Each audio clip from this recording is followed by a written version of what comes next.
Hello, everybody. Thank you for making it to the last session of the day. It's really good to see you all here. I am Steve Sanderson. I'm working for Microsoft on the ASP.NET team, and I'm going to bring up my screen so that you can see me. Okay, so we're going to be talking for the next hour and a bit about single-page applications, which is a new thing that we're doing with ASP.NET MVC4, but it's not really something that we've invented inside Microsoft. This is a fairly standard term that some of you may know of already. Are there anyone here that would say they've already built something they'd call a single-page application? Okay, that's quite a fair number, probably about 10% there. Okay, so let me give a quick definition for people who are not familiar with what this term means. Well, a single-page application is taking web technologies and trying to push them to be as rich as they can be, and producing applications that give you the best of the web and the desktop. So what I mean by that is that web applications are really good because they don't require any installation, they come through your browser, you can link to them, they don't run on any untrusted code, they work on any device, you can do back-forward navigation, loads of good stuff. But desktop applications are really good too because they're really responsive, you can navigate around inside them without talking to a web server, and they're available offline. So single-page application, or SPA, is an architecture that tries to merge these two things together. And critically, it doesn't involve any magic new browser plugins or anything like that. It's just HTML and JavaScript. So these applications are going to work on any device, and we'll be making them work back to IE6 at least. So you should be okay there. Okay, so a couple of examples in case it's not clear still. This is my favorite website for booking flights called Hipmuck. You put in the details of where you want to go, and it gives you this nice list of all the flights that are available there. And then if you want to sort them or filter them or change your query in some way, you can do that. And it's really, really fast because most of the operations don't involve communicating with the server at all. The UI is rendered on the client, and as you make changes, it's just changing its internal data model on the client without talking to the server at all. So it's really, really fast. And you can also navigate backwards and forwards, again, without talking to the server. And if you take a close look at the URL bar, you'll see that hash in the URL there. That's one of the techniques for doing client-side navigation that I'll be talking about in a minute. All right. Here's another example, just to show that I'm not completely Microsoft-centric. This is the Google app running on an iPad, and it's very much like a native app in that you can get it from the App Store, and then when you run it, it feels like a native app. But if you dig into it a little bit, you'll find out that it's actually written with web technologies. So the UI there is all HTML and CSS, that sort of thing. And they've done a good job with the implementation there. And to some extent, it works offline as well. So, that's a really nice example of a single-page application. And that's the sort of thing we want to see how to build. OK. So just in case it's not clear, let me clarify what the benefits are and why you might want to consider this for your next project. By a great user experience, what I basically mean is speed. So really fast, because the only data that has to move over the network is just raw data, not markup. And most UI changes can be implemented purely on the client, don't involve talking to the server. Now, because it's just standard web technologies, it'll run on anything that's got a browser.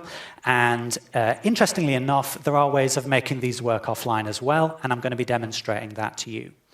The last thing I've put up there about deploying to an app store, that's a bit advanced, and I'm not going to cover it in this talk. But just in case that's important to your business, this is a good architecture if that's where you want to head and you want to use web technologies. Because you can use third-party tools like PhoneGap to take a single-page application and package it up and then distribute it through the Windows Marketplace or the Apple App Store and whatever Google calls their one. And I won't be covering that, as I say, but it's there as a potential future thing.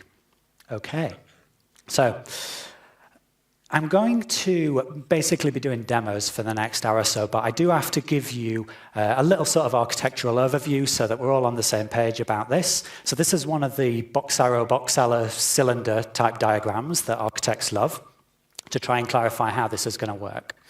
So because we're using web technologies here, obviously, there's going to be some endpoint on the server that's going to serve HTML, CSS, and JavaScript. And then that's going to go into the browser, and the browser's going to render the HTML and the CSS, and you'll have some JavaScript running. Okay? Everybody knows this. This is just standard web application architecture. So what's different about single-page applications? Well, usually we also have some kind of data endpoint on the server as well. And that might serve JSON data or XML or whatever, but basically it's just application data, like a list of people records, a list of bank accounts or whatever. And then something on the client can access that data directly, and then it can render information relating to that data on the client without having to ask the server for any more HTML. And so when we get to this stage, we can add another thing, which is client-side navigation. So normally when you do back and forwards in your browser, that involves requesting new web pages, but there are APIs for doing navigation on the client without talking to their server at all.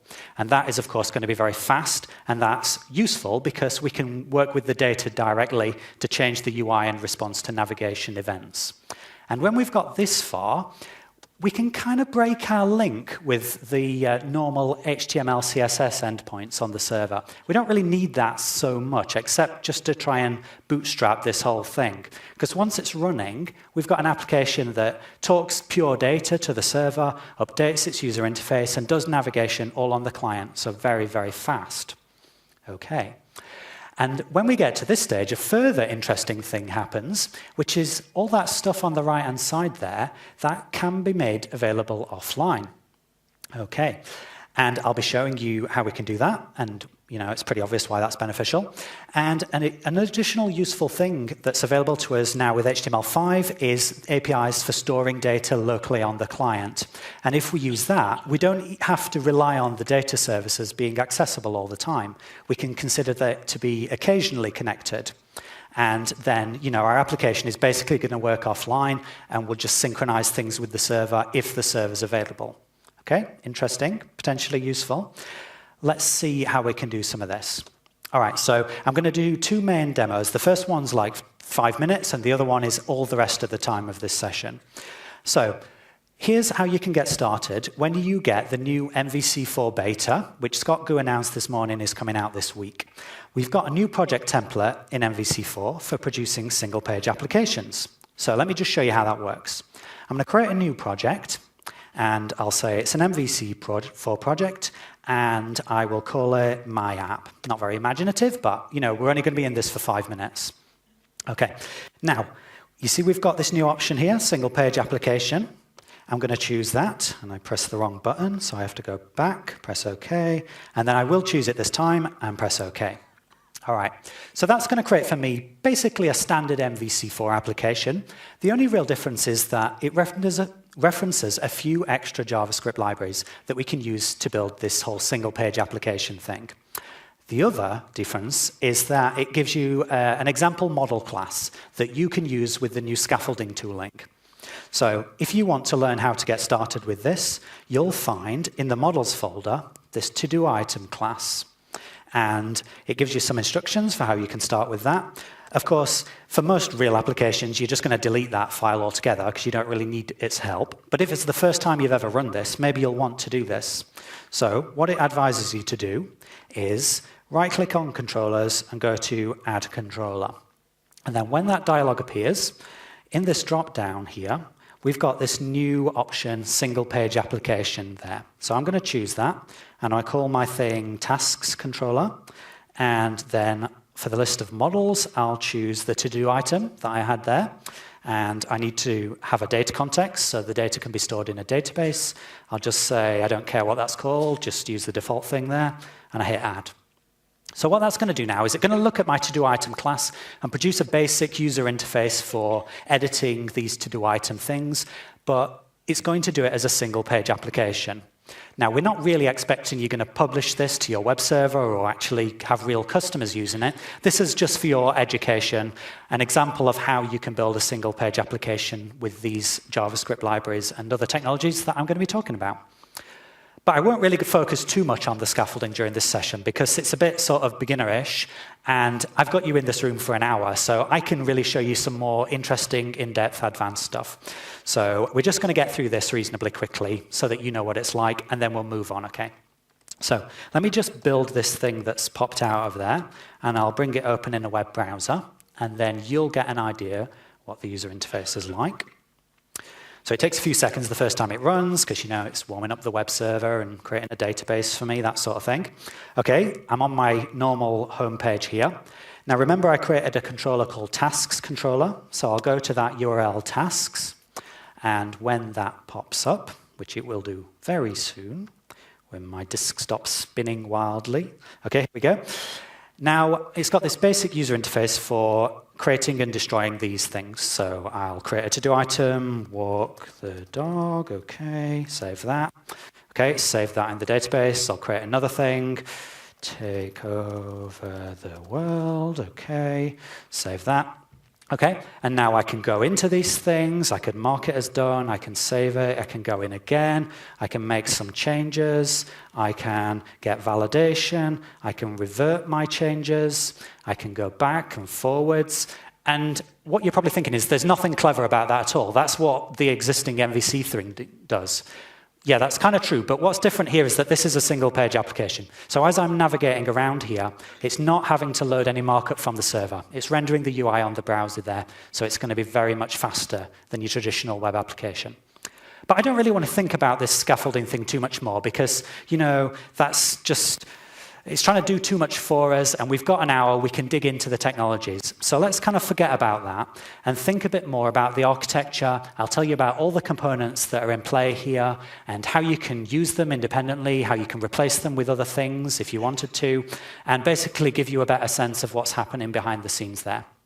So this is the architecture again. Remember this slide. Now, for each of these white boxes, there's got to be some kind of technology that implements that thing. So start up in the top left-hand corner. What are we going to use to serve our HTML and CSS, that sort of thing?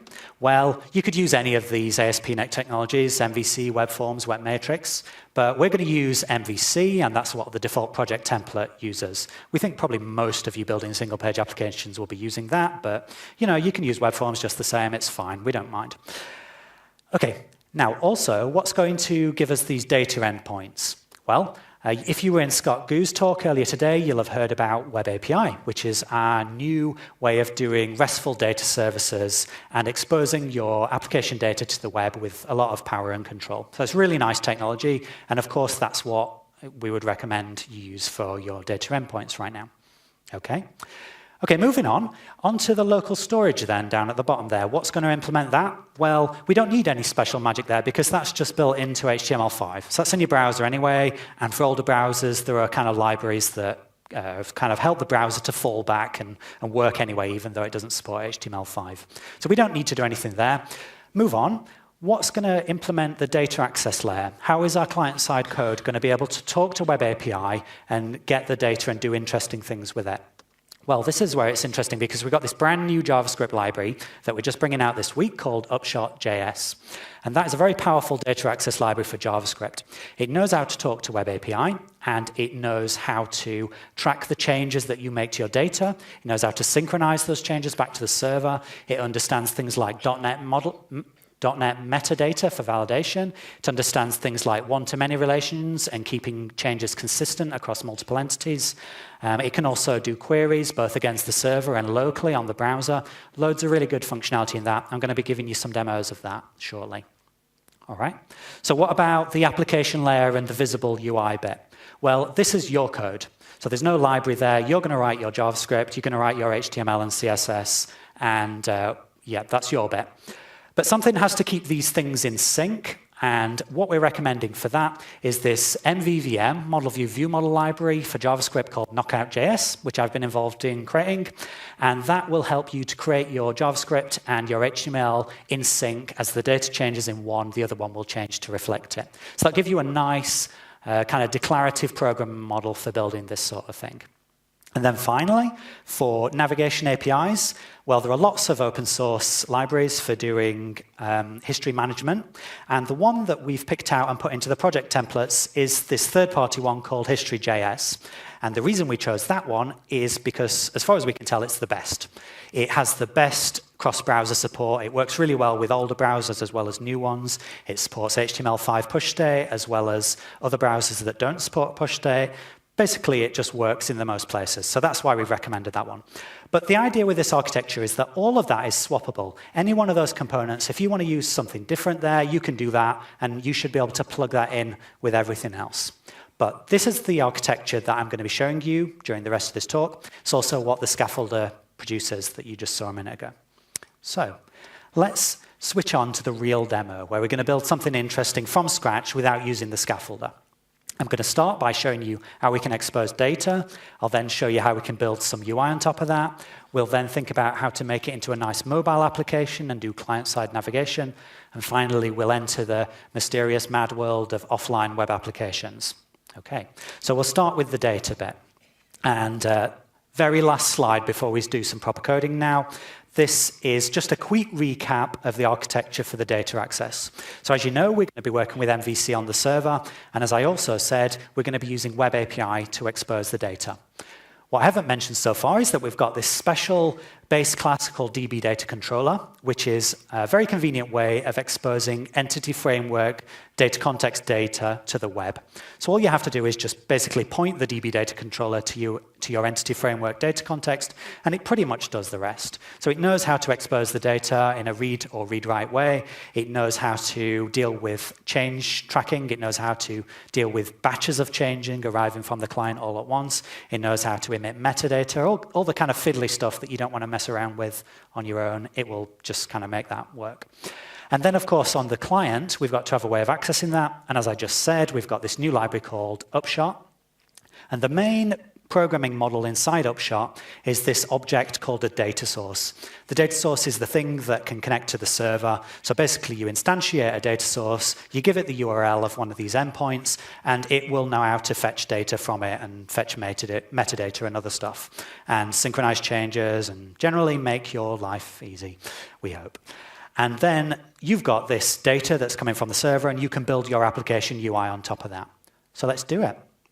I'll switch over into my demo machine. And as I said, I'm not really interested in this to-do items thing anymore, so I'm just going to destroy that completely, go away, and we'll do a different demo. So the demo I want to do is building this application called Delivery Tracker. And the idea is that I'm running some company that delivers packages to people. I don't know what the packages are, but anyway, we send out the delivery drivers, they go to the customers, and they need to take with them some kind of mobile device or tablet that tells them what the deliveries are that they need to make that day. And each time they make a delivery, they should be able to press a button, say, I've done that one, and then that gets synchronized back with some central server, assuming they've got network connectivity, and if they don't, we'll have to deal with that in some other way. And then we'll know what packages have been delivered and which ones haven't. So the main bit of model data I'll be working with is this class called delivery here. Delivery's got a unique ID, it's got a description and a flag to say whether it's been delivered yet or not. And just so I can show you a one-to-many relation, I've also got this other class called customer, and each delivery is associated with a customer by a customer ID. Okay, and of course I need to store these things in a database, so I've already created this entity framework code first DB context. Terrible naming, but there you go. It's not very much code, less code than the length of the name of the product. So we've just got these two properties, our customers and deliveries, and it will map all that stuff into the database. So I want to expose that onto the web now using Web API, and as I said, we're going to use a DB data controller to do that. So I will create a DB data controller. I will do add controller there on my controllers folder, and I'll call it data services. You can call it anything you want, but it's descriptive. And then I'm going to use empty template because, as I said, I don't really want to do scaffolding. I want to show you how this is built from scratch. So get rid of the junk that gets put in there by default and change the base class to DB data controller. Okay, now I also have to tell it which entity framework data context it should be getting and sending data to. And as you just saw, my data context is called appdb context, so I'll tell it about that, and I'll import all the namespaces I need. And now I've got my DB data controller. I still need to choose which bits of data I want to expose to the web. And the way you do that is just by creating a public method on this class. So I'm going to drop in this public method called getDeliveries for today. And if I was letting delivery drivers log in, I would filter and only show the results for that particular driver for the current day. But we've only got a limited amount of time here, so I'm just going to return all of the data at once. And it's an iQueryable, so the client can do queries against that to sort and page and filter and so on. And Upshot knows how to do those queries. So that's how we can expose the data in a read-only format. I want to make it read-write, however, and you have to opt into that for security reasons. So I'm opting into that by creating these three methods: insert, update, and delete. And the idea is that you can put in custom logic in there to control under what circumstances people are allowed to insert, update, and delete. But for this demo, I'm just saying anybody can edit the data in any way they want. Just, because there's a limited number of things we can cover. So that's good enough for now. We've got a read-write data source. Let's try to use it, shall we? So let's go to my browser. And I will start by going to the home page. And that's just basically a normal kind of MVC4 sort of homepage with this blue thing. I've deleted some text from it, but otherwise it's this normal homepage. And now I want to get that data. So the URL for Web API endpoints by default always starts with API. You can change that, obviously, but that's the convention. And then we'll give the name of the controller. So that's data service. Was it data services? I can't remember. We'll try that one. And then the name of the endpoint is get deliveries for today. And I'll hit enter. And OK, so that's not the right name. Try data services. And is that going to work? Yep, it is. OK. So I've returned the data, which comes back in XML format by default. But if you saw earlier in Scott Goo's talk, Web API does content type negotiation. So if the browser asks for it in JSON format, it'll come back in JSON format. And as you saw earlier, we can do things like OData queries against that. It's not very interesting, so I'm not going to show that. One thing I do want to show you, however, is that see that each record has got a customer ID, but it hasn't actually included information about the customer. By default, it doesn't recurse into other types, but we can tell it that we want that customer information if we want to, quite easily, just using typical entity framework kind of API like this. So I'm going to say that for each of the deliveries, I want to include the customer information for that delivery. So if I rebuild, jump back to the browser and hit reload, then when it comes up this time, hopefully I'll get the customer records for each thing. And that's all working OK. So that's nice. So you can see we can get the data back. But I don't really just want to see raw data like that. I want to build a proper user interface, and on top of that, obviously. So let's go back to my main application view and see how I can create a list of the deliveries. I want to fetch them using JavaScript from the server. So I'll go into this actual view, and I'll start adding some JavaScript code into there. So into my index view there, that's welcome to my single page, that's this thing.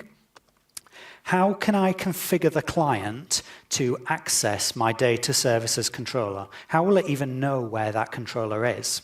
Well, there's an easy way of doing the configuration using this HTML helper, html.upshotContext. And that's going to configure Upshot on the client to reach the server. And so, using IntelliSense, I can pick out the controller that I want it to access, and I want it to access my data services controller. And then I can also tell it which endpoint I want it to query. And I want to get the get deliveries for today data. OK. So that should mean that my client knows how to query that now. So let's have a go at using Upshot to fetch some data. Drop in a bit more code to save the time on typing. OK. So what I'm doing here is I'm opening up a function scope, and then I'm saying, OK, Upshot, among your collection of data sources, you know that there's this thing called deliveries for today. And you know that because I've configured it up here. Okay? So I want to get hold of that data source, and then I want to tell Upshot to refresh the contents of that data source. In other words, query the server. And then the results will come back asynchronously. So I'll get this callback function, and I'll receive the results, and I'm just going to alert them onto the screen for now. I'll build a proper user interface in a minute. So let's try that. Go into my browser and hit reload, and you'll see this alert box pops up, and we've got all these objects in there. That's the data coming back from my server. Just to prove that, I'll show you the network tab in my browser, the list of AJAX requests. If I hit reload again, you'll see that it did do a request to this URL, get deliveries for today. And if we look at the response, you'll see we got the response in JSON format, and we can preview it in here, and you'll see that we've got this whole object graph and everything worked okay. Okay, so I have got the data on the client, and I want to actually display it on the screen, but at this point, I'm going to have to start thinking about how am I going to build my user interface anyway. So let's just jump back to the slides for a minute. Okay, we've looked at the data, and we've looked a bit of Upshot, but there's loads more good stuff in Upshot I want to show you. But before I can show you that stuff, we're going to have a user interface that we can work with, and this is where Knockout comes into it. So you don't have to follow this pattern, but the pattern we're recommending for your single-page applications is model view view model. And anyone who's done Silverlight or WPF programming will probably have at least heard of MVVM, if not actually used it. The idea with this pattern is, like most other MV star patterns, it involves splitting up your code into multiple parts. And in this case, we have our model, and that's the data that's coming from your server. And as you know, that's coming through Upshot. And because this is web technologies, on the top, you're going to have your view. And that's, of course, going to be some kind of HTML that the browser can render. And then the interesting thing is this bit in the middle, the view model. And the view model is where you put all your application-specific logic. For example, when someone clicks on a button, what are you going to do? Well, that's where your logic for the button click handler goes. Also, the view model is responsible for negotiating between the view and the model. So synchronizing the data that's being displayed on the screen with the data that's being stored on the server. Okay, so how are you going to do that with JavaScript and HTML? Well, this is where I introduced Knockout.js, which is an MVVM library for JavaScript. This is not a Microsoft product. It's something that I and another community of people have been involved in creating. It's a fairly popular project on GitHub now, so you can get and use that independently of the rest of this stuff. And the main abstraction in Knockout is this concept called an observable. So let's say you've got a view model and you want to keep track of the text that someone's searching for. So you might have a property called search text, and you might say that it is an observable and give it some initial state like that. And then you want to display this in your view somehow. So you would create some HTML markup, like an input tag, which renders as a text box. And then you can use this knockout binding to say that you want to bind the search text property to the value of that text box. And if you run that in the browser, it will show up like this with the text in the text box. And the important thing is that Knockout is synchronizing these changes in a bidirectional manner. So if you change the data in your view model, then the text on the screen will change as well. And if the user changes the text in the text box, then the value in your view model will change as well. So things will stay in sync. And that will save you an enormous amount of coding effort, as you will see as I progress through the demos here. So let's have a go at using this to build a user interface, and then I can show you some more Upshot features. So I want to follow the MVVM pattern, so I'm going to start by creating a little view model. Okay, so I'm just going to drop in some code here, and what I'm doing here is I'm defining a class called deliveries view model. And if you know JavaScript, you'll know that any function can act as a class constructor. That's what I'm doing here. So later on, I'm saying I want to instantiate one of these delivery view models, and I want to tell Knockout to apply this to any of the bindings in the rest of my markup.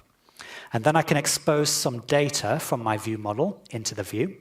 And I can also have private properties. So I've got a couple of private things up here, which are just local variables that are not exposed. And like before, I'm saying, OK, I want to get the deliveries for today from Upshot. I want to make sure that we've at least started querying for the latest data there. Then I also want to expose this property called deliveries. And that is going to contain all the entities from my data source. Now, this query is happening asynchronously, so we don't know how soon the results are going to come back, but that doesn't matter because Knockout will keep everything in sync anyway. Initially, deliveries will be an empty set, but later on when the query completes, it will contain some values. And we don't need to worry about updating the user interface because it will just be updated anyway. So let me create a little view to display that. I can use normal HTML to say I want to create an ordered list. And then I'll use one of those bindings that I mentioned before to say that for each of the deliveries, I want to repeat this markup, which is a list item. And inside there, I want to display the description of the delivery, and I'll do so on a strong element to make the text go bold.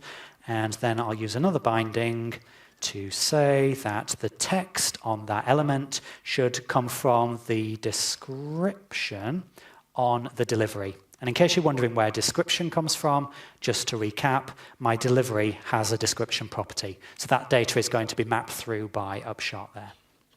Okay, so let's see if this works, if it actually does render as a list on the screen. So I reload, and it does. See, we've got the list there. Not amazing, but we're off to a start now. And the nice thing about doing this MVVM type thing is that we can start to build up our view in a nicely declarative kind of way. So I can make my view a bit more sophisticated. Let's say I also want to display the name of the customer in the list. So I can say this delivery is for, and then I'll have an M element to make the text go italics. And I'll say I want to bind the text on this to the customer property of my delivery. And the customer can change over time, and it's observable when it changes, the UI will be updated. To grab the latest value, we call it as a function like that, and that will return the latest value of the customer for this description, and then I'm going to display the name property of that customer. Okay, let's try that in the browser.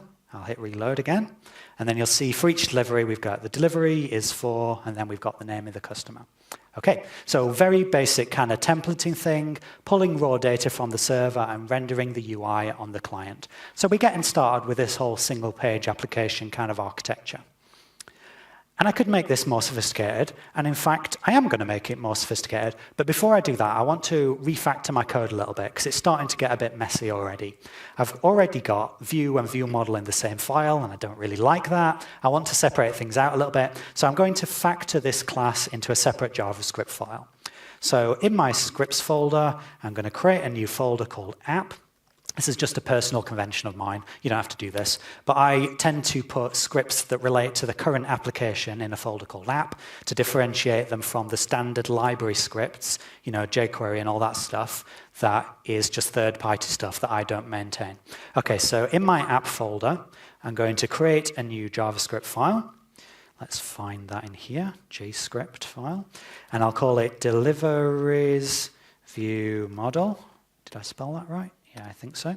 Okay, and I will just drop in my view model there. And so here we go. It's basically the same as before in that we're exposing the deliveries, structured it slightly differently, but don't worry about that. It's basically the same. So now I don't need this deliveries view model anymore. I can just kill that. And instead, I will have a script reference that is not that. And here's my script reference, okay? So I'm just referencing that JavaScript file. So hopefully everything will still work as before now. If I hit reload, we'll see that it does still work. Okay, we're ready to proceed. So I can now make my view model a little bit more sophisticated. First thing I want to demonstrate is how, now we've got this raw data, we can render it in multiple different ways at once without having to fetch it multiple times from the server. So I've got a list of deliveries here. Let's say I also want to have a list of customers. Well, that's not too difficult. I'm going to go into my view model, and I'm going to say I want to expose a new property called deliveries for customer. Okay, and to populate that, I'm going to grab self.deliveries, and I'm going to tell Knockout to group that data by customer. Okay, so that's going to return an array of things, each of which has a key, which is the customer, and a set of values, which are all the deliveries for that customer. And importantly, all of this stuff that I'm doing here, it's not a kind of one-way process, it's a live thing. So if Upshot later refreshes the underlying data and data source changes its contents, then automatically deliveries will change its contents, and automatically deliveries for customer will change its contents, and automatically any UI that's bound to that will also update. So we don't have to write code for all that tedious plumbing type stuff. So let's try and display deliveries for customer on the screen. I'm going to drop in a bit of markup I prepared before. So I'm going to have a header that says customers, and then an unordered list that says For each of those deliveries for customer entries, I'll have a list item that displays the name of this customer. Remember, I said that because we're grouping by customer, we're going to have a key, and that is the customer, and we'll get their name. And then for each of the values, that is each of the deliveries in this customer group, we'll display the description for that particular delivery. So let's try it and see if we can indeed get our two lists, and we do. So you see we've got our list of deliveries like before, then we've got a list of customers, and for each customer we've got a list of their deliveries. And this format is probably more useful to the delivery driver because they really want to deliver everything to a given customer at once rather than just going down in the list of deliveries one by one. Of course, the real reason why I'm doing this is because having two different views of the same data, it gives me an opportunity to show you how things stay in sync. That's the secret. Okay, so it will be more obvious how things stay in sync when I make the data editable. So let's say I want to be able to edit whether or not a delivery is marked as delivered or not. That's quite easy. I can just add a checkbox onto my view and associate that checkbox with the isDelivered property. So here we go doing that. I'll just drop in the markup there and reformat it so you can see it. So what I'm doing is having normal HTML to say that I'm going to have a checkbox next to the caption delivered, and I'm going to use knockout to associate the check state of that checkbox with the isDelivered property of this delivery. So if I run that in my browser now, you'll see I get these checkboxes, and you'll see a couple of them are already checked because those deliveries are already marked as delivered. Everything else is not checked.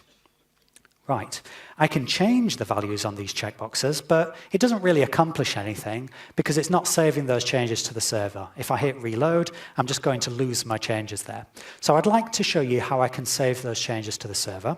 But before I do that, I want to make it a bit more visually obvious which ones are marked as delivered and which ones not, because it's kind of hard to see the checkboxes. So I want to highlight delivered things in green. And I can do that using another one of these knockout bindings. You've already seen how I've used for each and text and checked. Well, I can also use a binding to change the CSS style of an element. So I'm going to say that this list item element is going to have a CSS class of delivered if and only if this item is marked as delivered. Okay? And just to show how everything stays in sync, I'm going to use the same binding on the other list as well, so that the other deliveries that are shown at the bottom of the screen will also have the delivered class if this thing is marked as delivered. So let's try it. I'll reload. Now you see that we've got this green highlight on delivered things, and if I start checking more boxes in the top, you see they also get highlighted down at the bottom, just going to show that things do stay in sync with each other. The checkbox changed the model value is bound to the view, and the view stays updated according to that model value.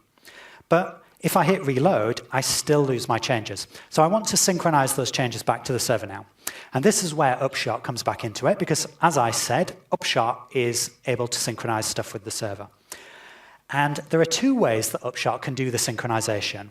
It can do it in a way that it only synchronizes when you explicitly ask it to. And that's what it's doing here. And I haven't asked it to, so it hasn't synchronized. And the other mode is it synchronizes always, the implicit synchronize mode. So let me just enable that. So when I set up my Upshot context, I'm going to use this configuration option, buffer changes false. So it doesn't buffer the changes, it just streams them to the server as soon as they happen. So if I hit reload now I'll mark a few things as delivered, and then I'll hit reload, and this time you'll see that they stay delivered because it did synchronize with the server. And if you want to see what happened on the actual wire there, if I look in the list of XML HTTP requests, the AJAX request that is, you'll see that when the page first loaded, it did the GET request to fetch the initial data. And then as I start checking boxes, each time I do that, it submits that change to the server immediately, which is why it did get saved on the server. So that's one of the two commit modes you can use, and that's nice because the user doesn't have to remember to click save. But what if you do want the user to click save to commit a whole batch of changes at once? Well, that's the other mode, isn't it? So I'll change buffer changes back to true, which is the default setting, so it's actually equivalent to just not saying anything at all. But just to be obvious, I'll leave that in. And now I need to have save buttons on the screen, otherwise it won't actually save anything. So I will drop into my view a couple of buttons here, one that says save, one that says revert, and I'm using yet another binding to call these functions on my view model when the user clicks those buttons. And the advantage of putting things on your view model like that is that you can write custom application logic in your view model there, because maybe it's not allowed to save the changes in certain circumstances, and you can put in your custom logic to control that there. Now, my implementation of save changes and revert changes will be very simple, because all I'm doing is I'm just telling the data source to commit its changes, or if they click revert, I'm telling it to revert its changes. Let's try it, shall we? See what happens. So now, when the page loads, it does its initial AJAX request to fetch the data. I'll mark a load of things as delivered. See, it hasn't done any more requests yet. If I hit the save button, then now it will submit all of those changes in one batch, and those have been saved. So if I hit reload, you see my changes still apply. And also I could make a bunch more changes, and I could hit the revert button, and it will indeed revert those changes. Now, what would also be nice would be if we could notify the user about whether or not they've got some unsaved changes, so that they don't forget to click the save button. Not very many web application UIs have a feature like that, because it's quite difficult to implement, to know whether the user has changed their data structure. But Upshot actually makes that really easy, because Upshot gives us these isUpdated properties that tell us whether or not any given entity has been updated and not saved yet. So let's use that back in my view. Alongside where we use the delivered class, I'm also going to use an updated class, and I'll say that the updated class will be applied if this entity is updated. Okay? And the isUpdated, you're probably thinking, where does that come from? Because that's not on my model on the server. Yes, it's not on the server, it's only on the client. Upshot puts that there just so that you can track whether things have been changed or not. And similarly, I'll use the same CSS class on the list at the bottom. So now, when I make some changes, so I'll mark a few things as changed, you'll see that that CSS class shows up. It's going to show up on both lists, so the user knows they've got some unsaved changes and they need to hit the save button. And when they do hit the save button, it submits, and you'll see the CSS class vanishes because it's not updated anymore. Similarly, if I made some changes and hit revert, again, it's going to vanish because I don't have any unsaved changes anymore. Okay, so that's Upshot helping us to track changes and synchronize them back to the server. Another thing that Upshot does very nicely is querying the server. Let's say that my delivery driver doesn't really want to see things that they've already delivered. They only want to see things that have not been delivered yet. Makes sense. So I'd like to put a checkbox at the top of the screen that, if it's checked, is going to filter out everything that's been delivered. So let me put this checkbox in here next to the save and cancel buttons. Okay. And it's going to say exclude delivered items, and the check state of that will be associated with an exclude delivered property on my view model. So we know what the state of that checkbox is. Now, of course, that property doesn't exist yet, so I better create it. In my view model, I will expose a exclude delivered property there. And I'm going to use one of these observable things that I told you about before, so that we can automatically get notification if that value changes. And I can give an initial state, so I'll say it's initially false, which means the box will initially be unchecked. Now, that box will show up in the user interface, and I can check it and uncheck it, but nothing interesting happens because I've not told my view model to do anything with that value. So let's tell it to do something. I want to be notified whenever it gets checked. So I am going to do the following. I'm going to say, with this exclude delivered property, I am going to subscribe to that. And whenever that changes, I want a callback. And you should tell me the current value by passing that as a parameter in. And I'll call the parameter should exclude delivered. Of course, you could call it something else if you wanted. And then I need to tell Upshot to do filtering if there is something to filter by. And the logic for that looks as follows. So let me just paste in so I don't have to bore you by typing it by hand. I'm going to set up a filter rule. And I'm going to say that if the should exclude delivered is true, in other words, the box is checked, then we'll filter and only show the items where is delivered equals false. In other words, it's not delivered. And if the box is unchecked, we won't filter at all. Then I'll tell Upshot to use this filter rule and refresh the data. So let's try that. Now, if I check the box, you'll see that the delivered items vanish. If I uncheck it, they come back. And if you're interested in what's actually happening on the network, every time I check that box, it's going to the server to fetch the latest data there. It's running the query against the server. In fact, the query is going all the way into the database there, which is good if you're working over a large amount of data. But in this case, it seems a bit wasteful to talk to the server, because I've already got all the data there, actually. Wouldn't it be nice if I could just do the query on the client? Well, that would traditionally be quite difficult, but another one of the nice Upshot features is that it can do queries locally as well as remotely. And the way we can do that is I can set up a local data source around my remote data source. So let me just paste in a bit of code. So what I've done here is I've defined a local data source. It's a local data source C, and it receives its underlying data from the real data source on the server. And I also say auto refresh true, so if the underlying data changes, the local data source will change as well. And now, instead of getting the list of deliveries from my remote data source, I'll get them from local data source. Initially, that won't make any difference to anything at all. It's just a pointless wrapper around the same data source. But the interesting bit is when I do the query, instead of doing it against the remote data source, I can do it against the local data source. So now, when I check the box, it still behaves the same, but if we look at the network, when the page first loads, it does the initial GET request, and when I check the box, it's not doing any more requests to the server. It's running that query just inside the browser and updating the UI here. So that takes us a significant step forwards to the goals of single-page application, which is basically not talking to the server, so that things get really, really fast.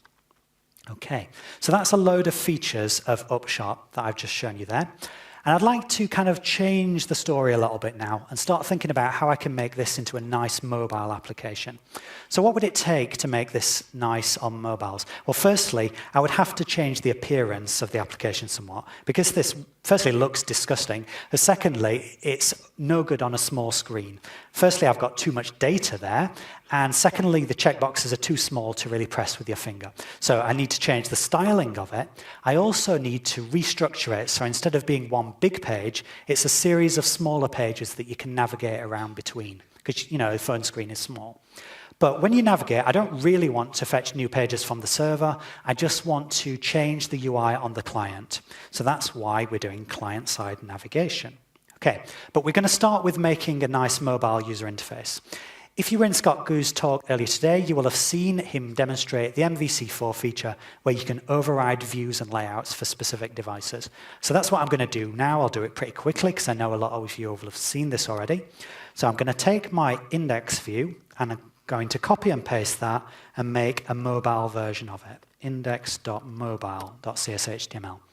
And then inside that view, I'll delete everything I've already got in there, and I'll just drop in a bit of markup I've already prepared. So basically, I'm just going to say, hello, this is mobile, just so you can see it makes a difference. And apart from that, it's going to be the same code as we had before. So let's try that now.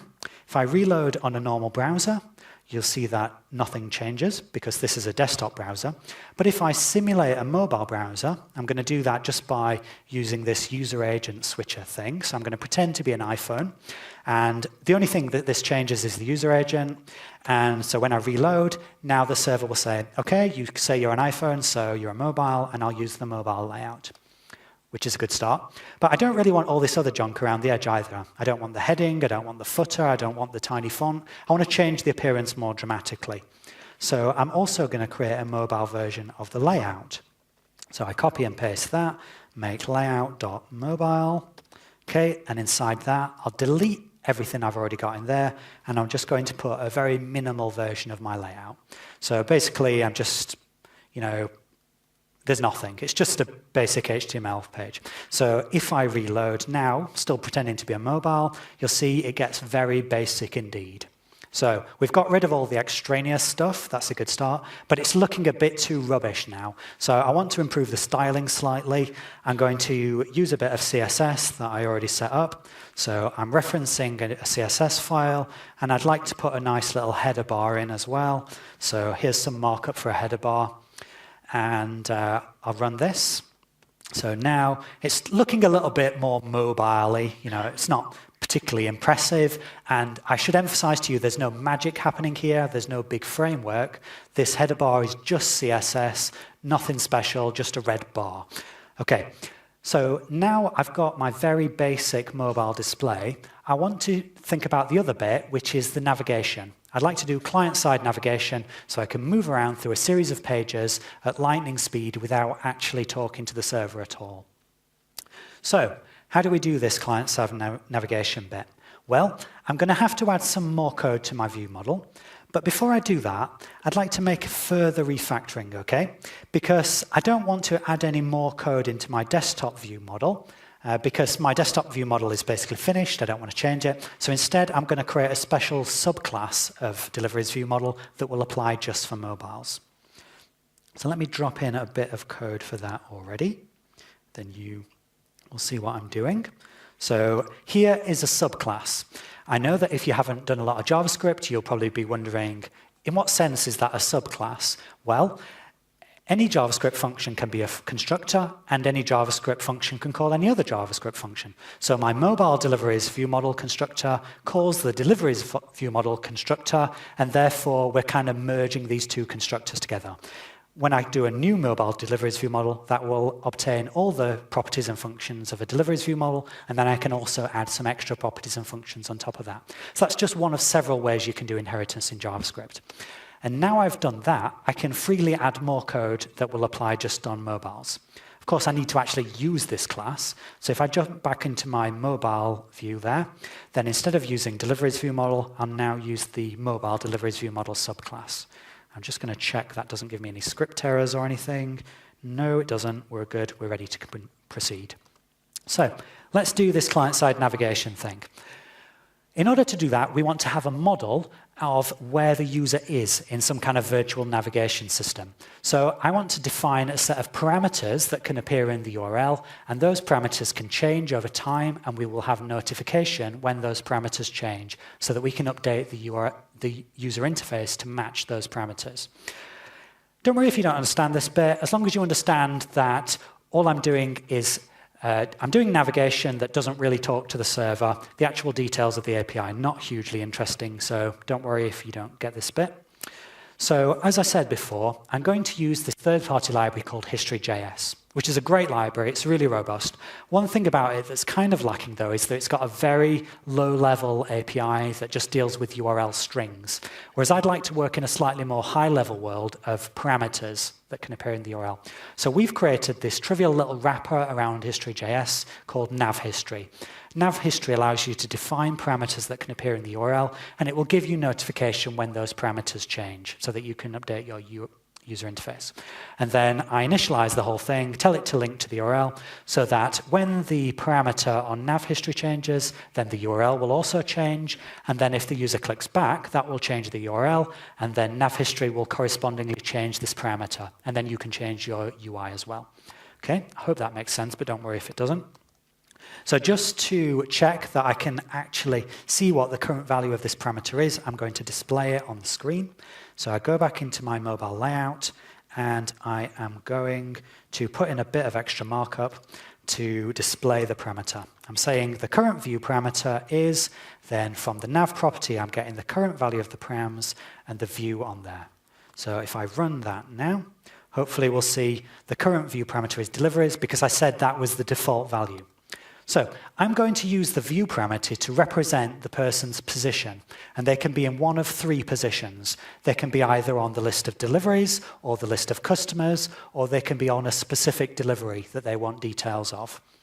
At the moment, they start on deliveries and they've got no way of getting away from that. So I'm going to start by creating an extra link in my header bar so you can navigate to a list of customers.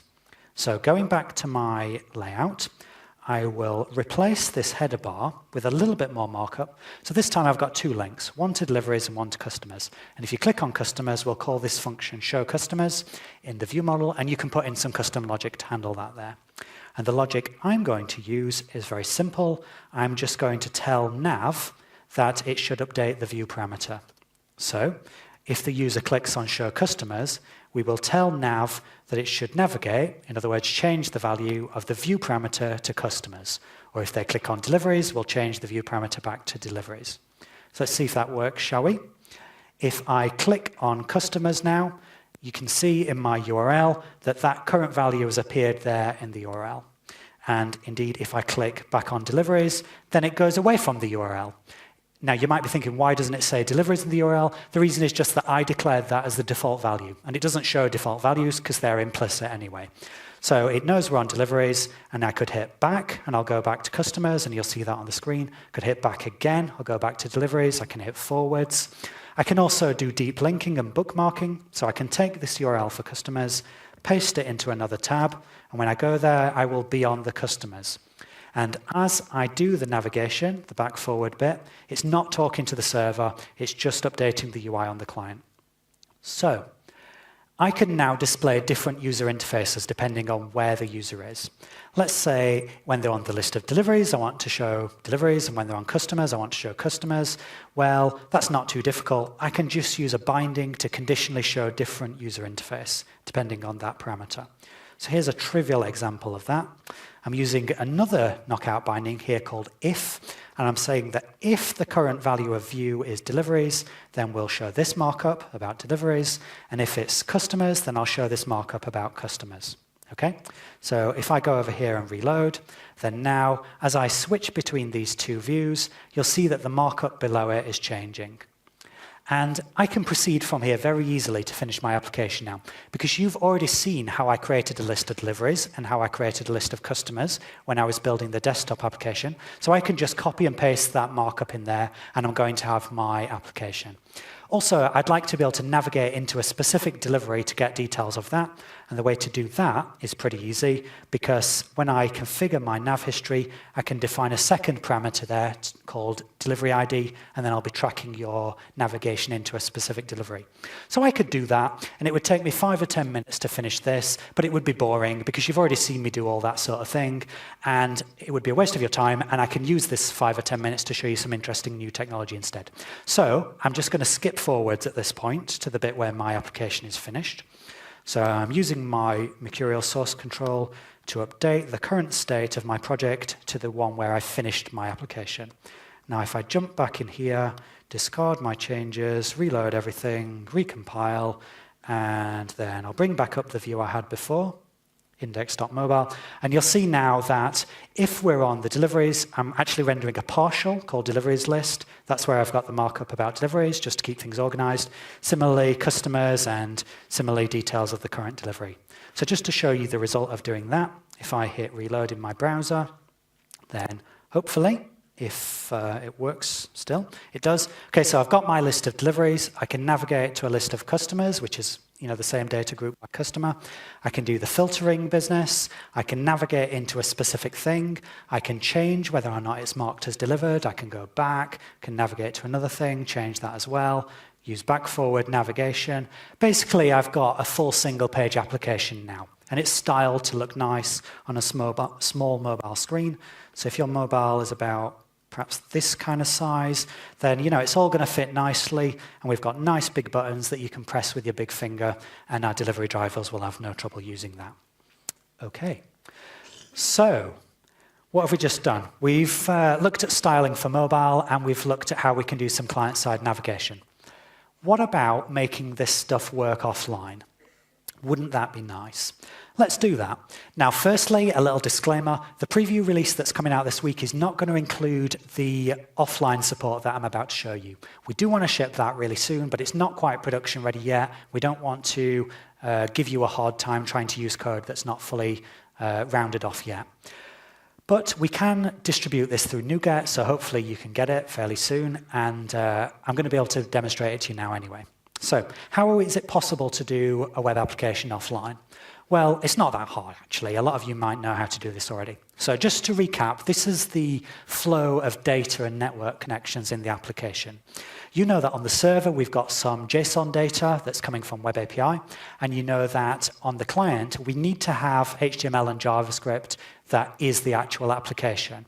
And then these two things communicate with each other, and it's Upshot that's doing that communication. What I didn't really mention about Upshot so far, but is relevant at this point, is that Upshot has an extensibility point called providers. The provider is the thing that actually talks to the server. And there's a built-in web API provider. There are other built-in providers for talking to other kinds of server endpoints. And this is really useful when it comes to thinking about offline. So how can we make this stuff work offline? Firstly, how can we make the HTML and JavaScript available offline? Isn't that impossible, considering that the server is the thing that gives us the HTML and JavaScript? Well, no, it's not impossible. It's actually very easy. As many of you will know, HTML5 has this feature called cache manifests, or the application cache. And basically, all you have to do is tell the browser which URLs you want to make available offline, and it will do that. So that's easy. Problem solved. I'll show you how we do that in a second. But then there's the more interesting thing of how do we access the data services when you're offline, and what do we do if the user tries to edit data while they're offline? Well, we could consider swapping that provider for an offline-aware provider, which is tolerant of the server not being there. And if the server is not there, then the offline-aware provider can be smart enough to use local storage instead of talking to the server. So if you try to make changes and the server's not there, we'll just store those changes locally until the server next becomes available, and then we'll synchronize those changes with the server. So we've got these two things, the application cache and the offline provider. And the important thing is we didn't have to make any changes to the regular HTML views, view models, server-side code, whatever. You just don't have to change your programming model. That's the beauty of single-page application architecture. It can just be made to work offline without you changing the rest of your code if you do these two things. So let me do these two things. I'm going to do it backwards, actually. I'm going to start with the offline-aware provider. So when I set up my Upshot context and I say buffer changes false, I'm also able to use an additional configuration option called provider. And I'll say I want to use a provider called upshot.offlineProvider. Okay? That's the thing that we're not shipping in the beta yet, but hopefully you'll get soon. And then the one other thing that I have to do is I have to opt in to this on a per data source basis. So in my view model, if I can find that, deliveries view model, I'm only going to do this for mobile because that's what I want to do right now. I'm going to say upshot.offlineProvider.enable, and I'm going to enable the offline provider for the data source. And that means the offline provider will start interfering with that data source and make sure that it's tolerant of the server not being reachable. Okay, not changing any other aspect of my application code. Let's see what happens. Oh, actually, before I see what happens, even if this works right now, you're not going to be able to tell that it works. So I'd like to be able to display visibly on the screen information about whether there are any unsynchronized changes. And that's quite straightforward because the offline provider exposes information about what changes it has not yet managed to synchronize with the server. So to display that, in my view where I'm conditionally showing all these different partials, I'm going to also conditionally show a further partial. I'm going to say if the offline provider has a non-zero change count, then I'll display the contents of this partial called syncinfo. And I'll create this partial now because I haven't got it yet. So a new partial called syncinfo, and it's a partial. And into that partial, I'll dump the following markup. So I'm saying with the offline provider data, I want to display the number of unsaved changes, and I also want to display the time when it last attempted to synchronize but didn't succeed. And then I'll also have the option to retry by attempting to commit changes in the offline provider again. Let's see if this works, shall we? So back in my browser, I'll hit reload, and it comes back up. That's all looking good. And I can go in, I can mark this thing as not delivered. In fact, I'll mark everything as not delivered, just so that we can tell what's going on more easily. Probably should have had some kind of mark all kind of feature to make that easier. Okay, so nothing is delivered now. And it's all synchronized with the server. But what if I'm offline? I'll simulate being offline by killing the web server completely. So stopping my web server, there's no web server anymore, there's no way we can talk to the web server.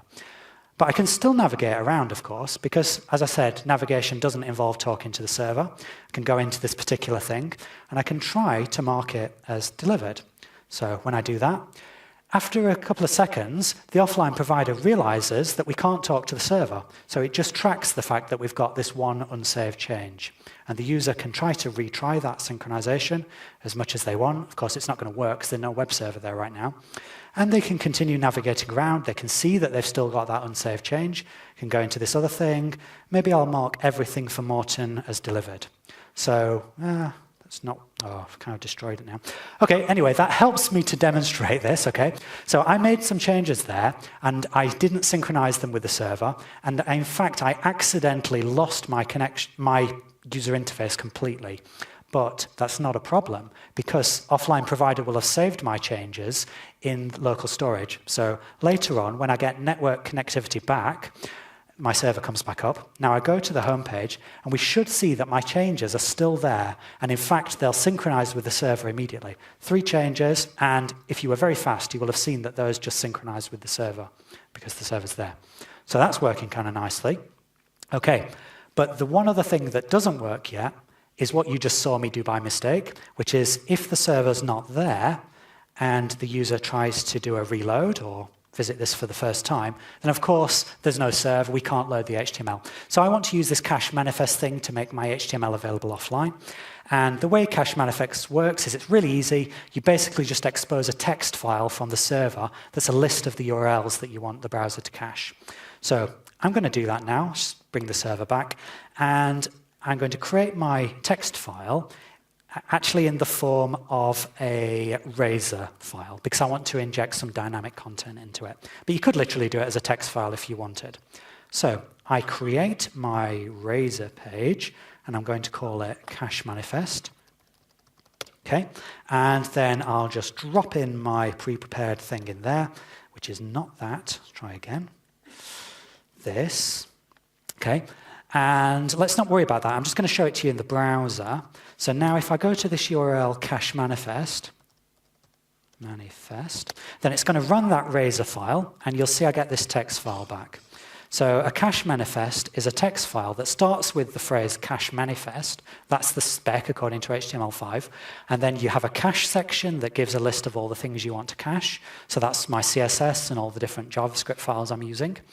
And then you can set up some additional things. So I'm saying here that for all other URLs other than these ones, that's everything under the slash, I want the browser to just serve the content as if I visited the root URL. And that is how I'm going to make deep linking work even when I'm offline. So any URL you care to go to when you're offline, it's going to serve the home page, and then because the navigation is client-side, it will immediately take you to the thing that you tried to access. But there's one thing that we don't want to do the fallback for, and that's the Web API service. We don't want to pretend that that's available when it's not, because that would just confuse the offline provider. So if we're not online, we should just not allow connections to that URL. They should give 404s or whatever.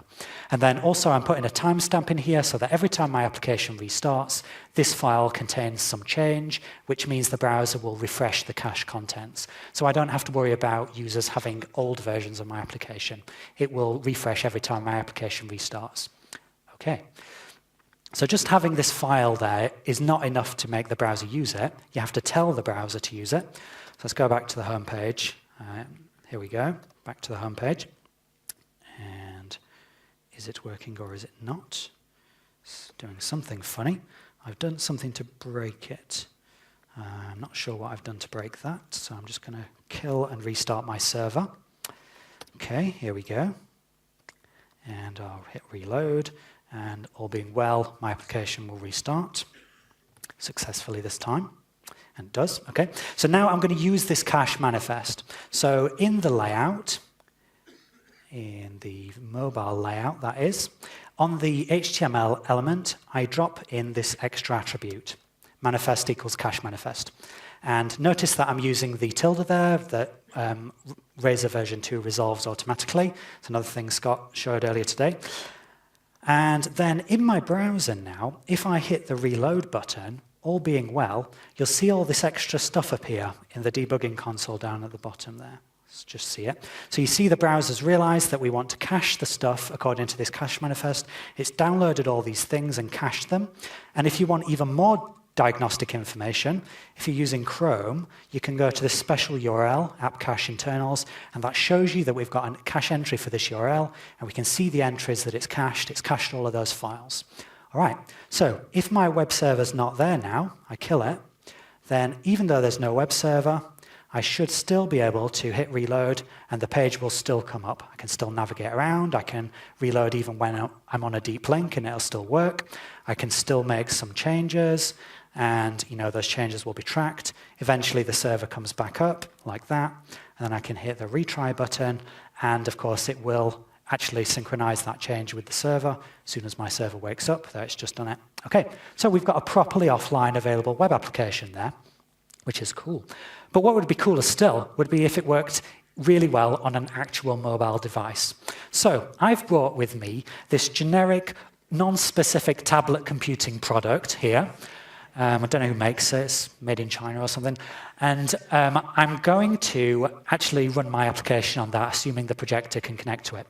But just a little tip, if you want to do applications that look nice on iOS, for iPod and the other one, iPhone, then you might want to put in these special tags in your head section. So I drop in these tags, and I'm saying, OK, iPad, if you want to have an icon, here's an icon you can use. If you want a splash screen, here's a splash screen you can use. I want to disable the pinch to zoom thing because native applications don't do that. And also, I've got this web app capable flag, which tells it not to display the Safari Chrome. So it's really going to look like a native application. Shall we try it? OK, this is the bit where we see whether the projector is going to work or not. So I try to switch, and it does, yay. Okay, right, so in my iPad here, I'm going to go to that URL for my application, and if my web server is actually running, is it running? Let's find. Yes, it is. Okay, so I've got my application pop up on the screen there, and of course I can navigate around, I can go into customers, I can go into this thing, and I can go back. Apparently, I've got some unsaved changes from when I did this before. Anyway, I can also add to home screen. So if I add that to my home screen there, when it pops up, it'll have the application icon. I'll add that. And then it will appear with a nice icon. Oh, you see, this is from an earlier run-through. Delete the old one. Delete that. Right, so there it is with an icon on my home screen. And now I can go into that. I'll get the splash screen, and I'm in here. I can do things like, reorient and so on. Okay, that's all looking good. I'm not totally sure about that, so make that go away. And then also, what if I'm offline? So let's actually go offline. So I'll go into airplane mode there, come back into my application. So I can still launch the application, even though I am offline, as you can see. I can still navigate around. I can still mark this thing as delivered, go back. Let's mark all these other things as delivered, and that, and that. Okay, I can go out of the application. I can later on get network access back, like this, come out of airplane mode, go back into my application, and again, I'm not going to lose those changes. They will just be synchronized with the server as soon as it realizes the server is available. So that's quite a nice little thing that our delivery drivers can take out onto the road with them, and we did it just with web technologies. Okay, let's have a quick review of what we've just done. So we've built a single-page application, and we've seen how it can be very responsive because the UI is rendered on the device rather than on the server and then sent over the network, and we're just talking data over the wire. And we often don't even need to talk at all. Navigation can be done on the client. And it's just standard HTML and JavaScript, so it's going to run on any device. And this is how we did it. We started with creating some data. We used Web API to expose that to the browser. We were using Upshot on the client to track changes and merge those back to the server. We then looked at how we can create mobile styling with the MVC4 display modes feature. We used History.js and a wrapper around it to do client-side navigation. And then we did some magic with offline support, with Cache Manifest and this offline provider prototype. And so that's given us a nice application. So, all right, so that's basically that. What I would propose to you now is that you should consider whether this is something you really want to do for your upcoming projects. Here are 3 ways you can get started. You can have a look at the code that I've just written. Oh, sorry. So sorry about that. Okay. this is the slide you just missed, the summary and the things that we just did. Okay, so yes, so 3 things that you can do now. You can get hold of the code for this. You can't literally do it now because I can't publish this until the MVC4 beta comes out later this week. But I will publish it, and then you can look through that. You can look through some other samples relating to Upshot. And then, of course, you can try the MVC4 beta, which is coming this week, and you can use the single-page application scaffolder that I showed you before. And then if you want to learn more about Knockout, you can go into this website, learnknockoutjs.com, and that's got some interactive tutorials that run in the browser, so you can write some code in the browser, follow through step by step, and learn how to do this whole MVVM thing and do some fairly advanced stuff there. So that's all. We are out of time now. Do we have any time? No, I don't have any time for questions, but I'll be at the front for a minute, and then you can talk to me on Twitter if you want any more information. So there we go. Thank you very much. Enjoy the rest of your day.